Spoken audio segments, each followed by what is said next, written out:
Hey guys, I'm back. I'm sorry I had to cut off so suddenly because I ran out of battery on my camera, so had to recharge it, and now I've got a chance to do more of my game collection. This video is going to be more focused on my retro collection, but since I didn't quite get the chance to finish off my Wii collection, I've decided to go through a bit more of it again. So I'll just briefly refresh your memory and just mention that there are definitely plenty of quality Wii games to get. You may prefer some of them on other consoles, but they're definitely worth your time if you'd love to have a remastering of some games. So I've got Mortal Kombat McGuard, so I'll just give you a brief look at these again. I'll make a special mention on some of these games. Okay, so as you can see, I've got Xenoblade and Last Story.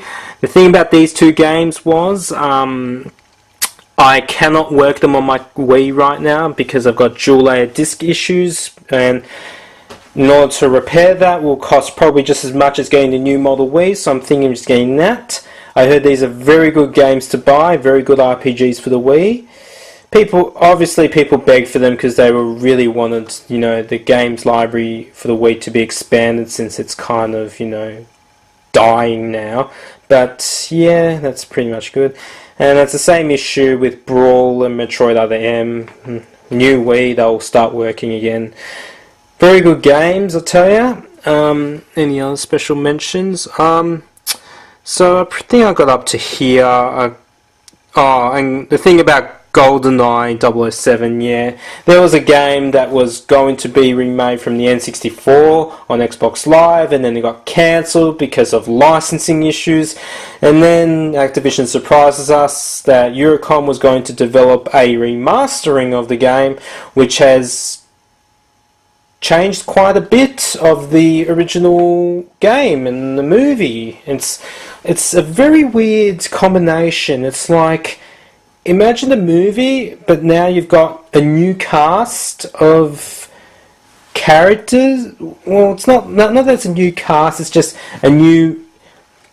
It looks like a redesign of characters, and now you've got Daniel Craig as Bond because they wanted to use the current Bond instead.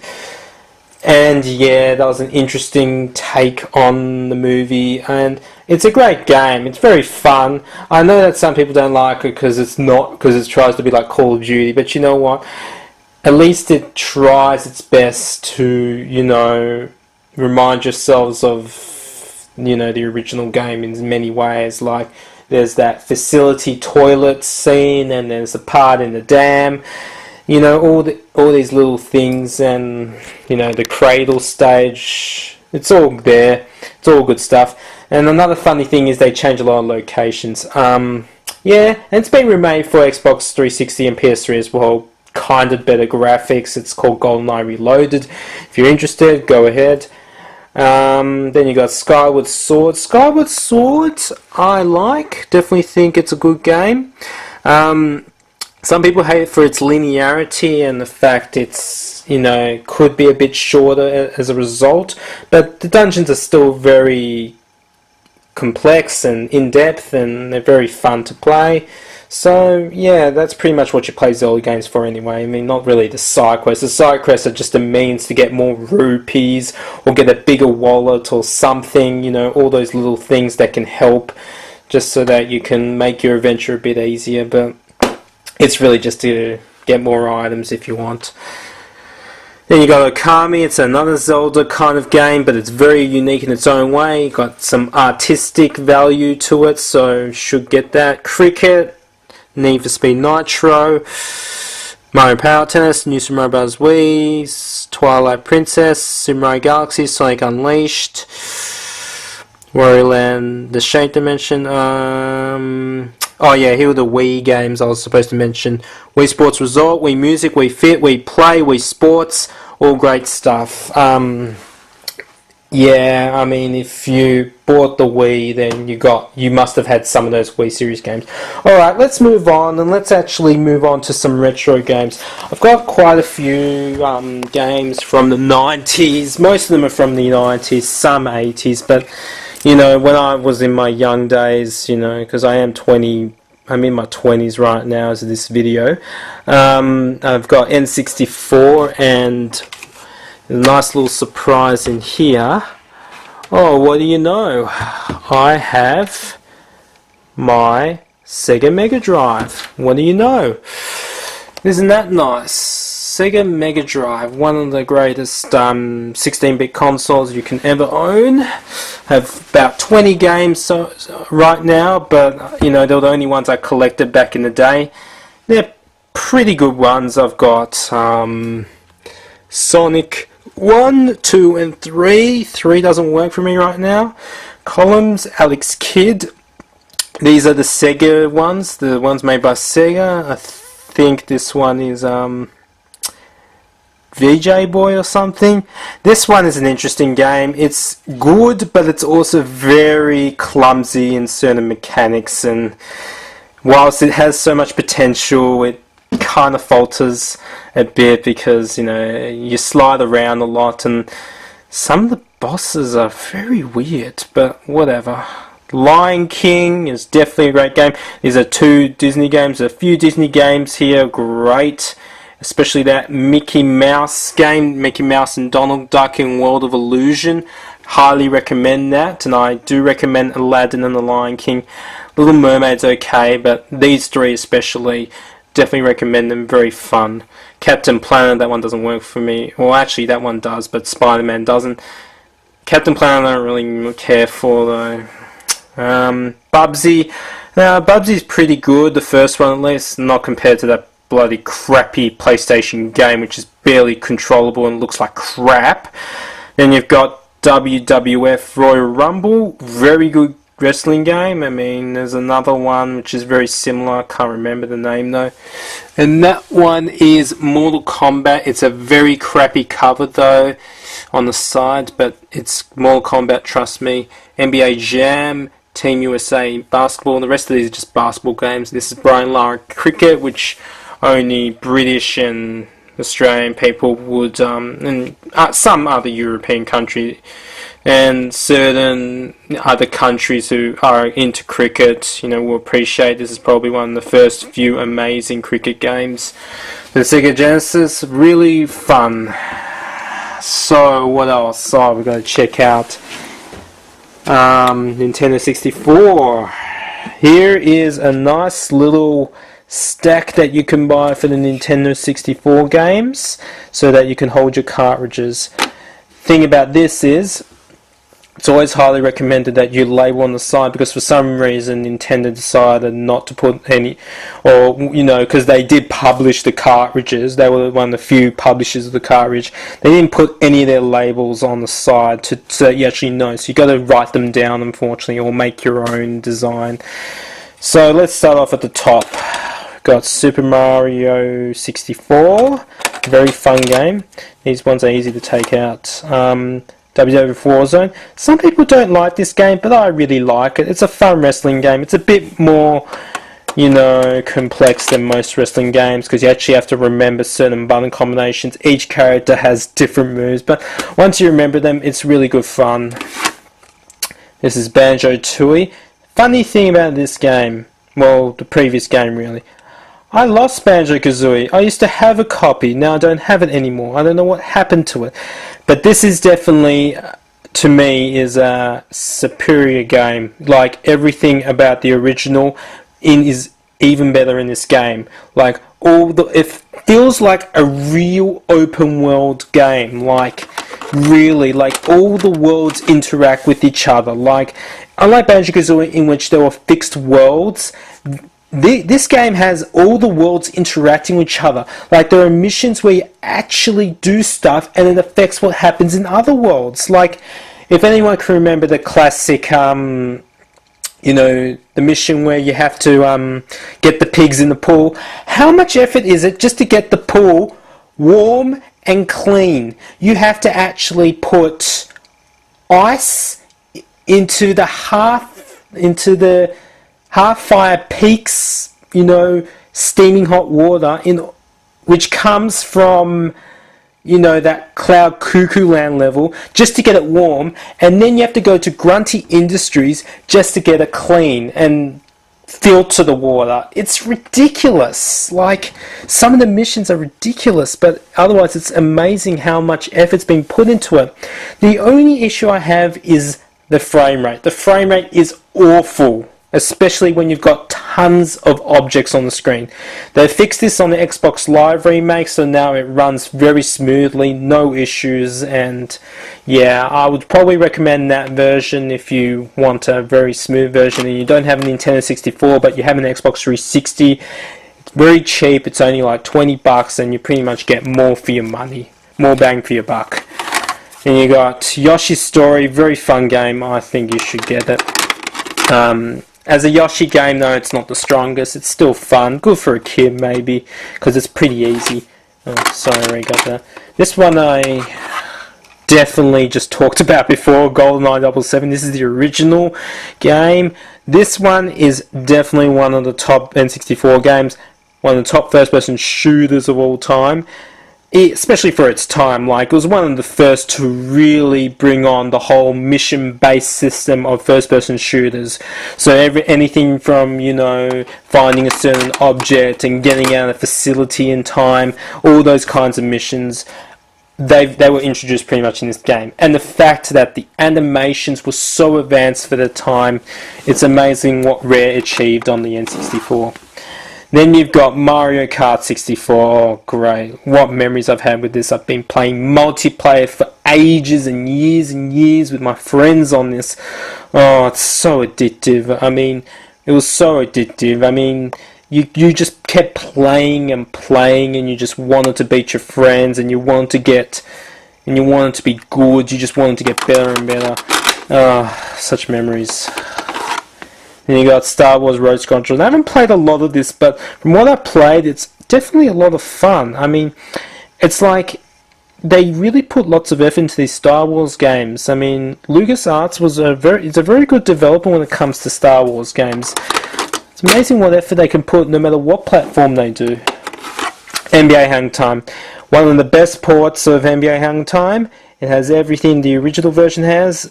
The sound clips is not as clear as the arcade, but it definitely does its job. As you know, it's very smooth and plays so well, and you don't have to pay for every quarter, unlike the original. So, yeah, definitely a great game. Oh, and the best thing about NBA Hang Time is all the cheats you can unlock. It's just amazing, like Big Head Mode, the rooftop court, all that stuff is great. Then you got Wave Race 64, one of the launch titles. This is definitely a great game to have. It was definitely something I would recommend if you want a very fun jet ski racer. There's also a sequel called Wave Race Blue Storm, which I have. That one didn't really hold it much of a candle compared to this one, but it's still good, and kind of wish they would continue the series again, but whatever. Now, this is the game I was talking about. Most people prefer this kind of wrestling game, the one made by THQ, or as a publisher, I can't remember, but THQ is still big in wrestling games these days, so, yep, still haven't gone away from wrestling at all. So, yeah, this is one of the few games, as well as World Tour. They're both very similar games, as well as that other WWF game. Got very, very, very simple wrestling mechanics, but it's very addictive, and a lot of people prefer that over Attitude and those kind of wrestling games. Probably because it's just easier to play, and all the characters have similar, you know, control schemes. You don't have to learn like new moves for each character. It's just a matter of, you know, learning what the buttons do for each character. It's kind of like Smash Brothers, in which, you know, they all have a side B, neutral B, or a smash attack. This is a similar concept to Smash Brothers in that regard. So that's why maybe most people prefer that kind of wrestling game, which is understandable. Then you've got Diddy Kong Racing. Oh, if there's anything that's as good as Mario Kart 64, it's this game. I don't know why people hate it, but I definitely regard this as one of the greatest racing games ever. Like, it is so much fun. Like, being able to control in a kart, an aeroplane, a hovercraft, definitely really good tracks. I actually prefer them over the Mario Kart 64 tracks, because they're got more going for them. There's much more detail, and it's made by Rare, who are very innovative on the Nintendo 64. They really pushed the console as much as Nintendo. They sometimes made better games than Nintendo on the N64, so I would highly recommend it as a racing game. Mario Party. Now, we all know Mario Party, I'm sure. It's a nice interactive board game. Pretty much, move your piece around or your character, and you play some mini games. This is the one that started it all. We're up to Mario Party 9 now, which is out for the Wii. I've heard some good stuff about but they've changed the formula. But this is the one that started it all. This is the one which made the series, well, good and controversial because of some of the mini games. We all know the issue with it, having to rotate the analog stick, and unfortunate that some people can develop blisters as a result of, rotating the control stick on your palm, which is a bad idea, but you have no choice because you're playing tug of war or playing those rowing games and you really just wanted to be the best, so you had to do it not the cheap way, but you wanted to do it the fastest possible. And that was the only way, really, because of the way the N64 controller was designed and the fact that the control stick is a bit rough, to be honest. And this is a great sequel, definitely the best sequel to a lot of people. This one introduced themes and cowboy, space theme, jungle theme, everything. So all the characters have a bit of a costume design for each of the levels they're in. Definitely would recommend this more. And you can get this on the Wii. I think they put this one and not the first one because of the controversy, and they didn't want people to suffer that again. So yeah, this one doesn't have those kind of mini games, thankfully. I think if it does, they've tweaked it so that you don't have to twirl around too fast. It's definitely still really amazing. It's a lot of fun. And of course, we come to the real meat of the N64, Smash Brothers. Yes, one of the most popular Nintendo franchises, the Nintendo Fighter. This is the one that started it all. Smash Brothers, and then we got Melee, and then we got Brawl. Definitely would recommend this to start off the series. A lot of fun. This is the time. And NHL Breakaway 98, not really into this game anymore, but it's still pretty good. And then we've got World Cup 98, one of the first great 3D soccer games, which FIFA has evolved into right now. So this and FIFA 98 started the whole 3D soccer franchise of FIFA. So yes, I would highly recommend this if you've got a Nintendo 64. PlayStation 1's good, but this is great for the Nintendo 64. It has great character models, pretty fluid considering the time, and yeah, it's very, very fun. Strange thing though is that you actually have to press the left stick in order to turbo, you have to constantly press instead of only holding the turbo button. Jet Force Gemini. What can I say? It's not a Rare game. Pretty good. I only get it for $20, but it's still a great game. It's like, imagine if Metroid was ever a third-person shooter. It could be something like this, because it's got platforming and it's got rescuing people, a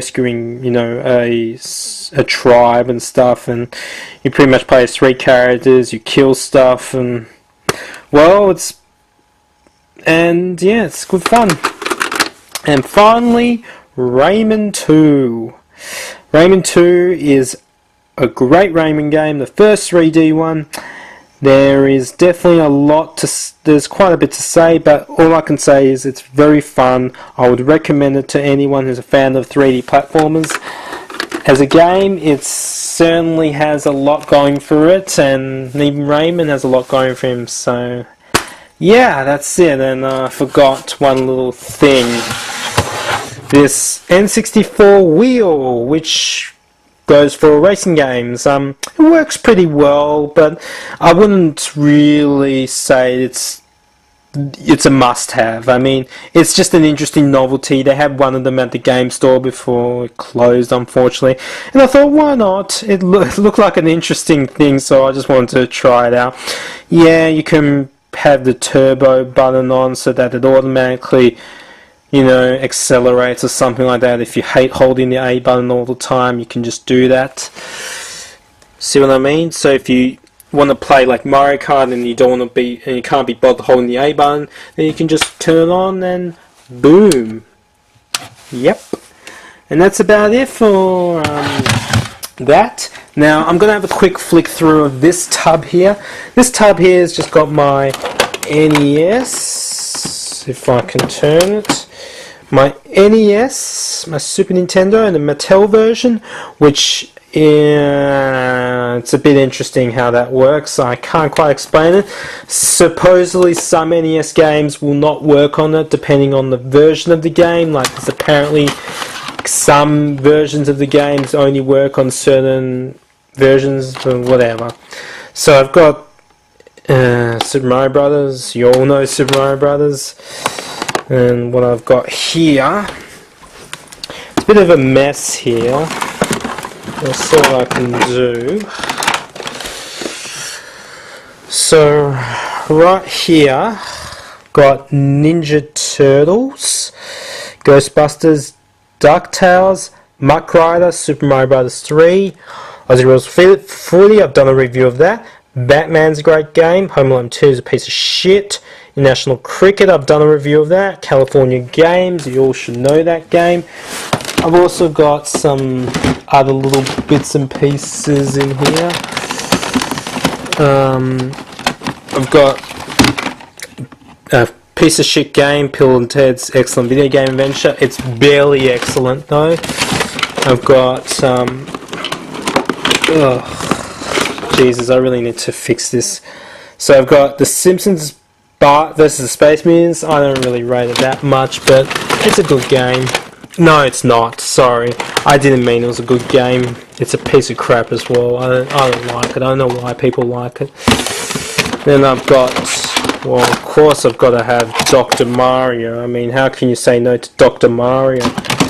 And the Flintstones game, which I actually think is pretty good for a licensed game. I mean, it's not perfect, but it's very fun. There's based off the cartoon. And I'll just briefly go through the fact that I have a Super Nintendo. The Super Nintendo is definitely a great system to have. This one is still nice and white and grey, so hasn't been affected by the sun or lack of oxidation or whatever it's called. And here I've got the Super Game Boy. You know what that does. Plays your Game Boy games, some Game Boy Color ones, I'm not too sure. Here's a great game, Killer Instinct, also made by Rare. You all know it's a fighting game. This is the sequel to International Cricket, Super International Cricket. This one I prefer a lot more, it's much better. But it has very similar mechanics. And I've got Turbo Tunes, it's okay.